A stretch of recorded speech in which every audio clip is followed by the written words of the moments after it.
السلام علیکم ورحمۃ اللہ وبرکاتہ۔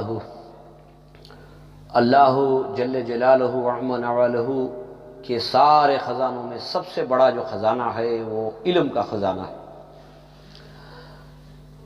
علم کے علاوہ جتنی چیزیں ہیں وہ چرائی بھی جا سکتی ہیں، چھپائی بھی جا سکتی ہیں، خریدی بھی جا سکتی ہیں، لوٹی بھی جا سکتی ہیں،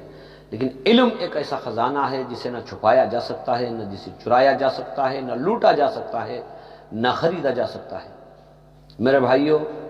جو بھی علم حاصل کرنے کی جستجو کر رہے ہیں، کوشش کر رہے ہیں، تو نیت یہ ہونی چاہیے کہ وہی اللہ ہمیں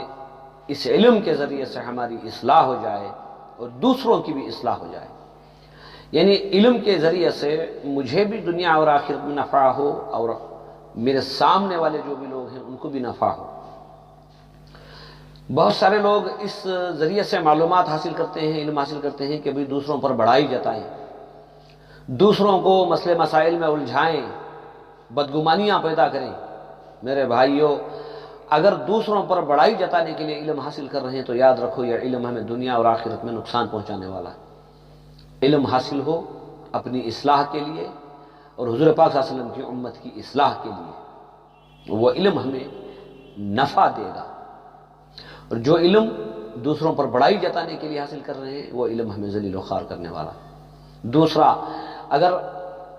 ہمیں صحیح علم چاہیے اور ہمارے علم میں خیر و برکت ہو تو میرے بھائیوں، سب سے پہلے اپنے علماء، اپنے بڑے بزرگوں کا احترام کرنا سیکھیں۔ ایسا نہیں ہے کہ آپ نے تھوڑی معلومات کر لی اور اپنے استاد کے ساتھ یا اپنے بڑوں کے ساتھ الجھیں، مسئلے مسائل میں جھگڑیں۔ نہیں میرے بھائیوں، مسئلے مسائل اپنی طرف ہیں، لیکن جسے علم اللہ تعالیٰ کی طرف سے ملا ہے وہ سب سے پہلے اپنے بڑے بزرگوں کا قدر کرے، ان کا ادب و احترام کرے۔ جنت یا جہنم یہ اللہ کے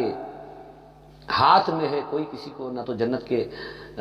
فیصلے دے سکتا ہے نہ جہنم کے فیصلے دے سکتا ہے، یہ تو اللہ کی شان ہے۔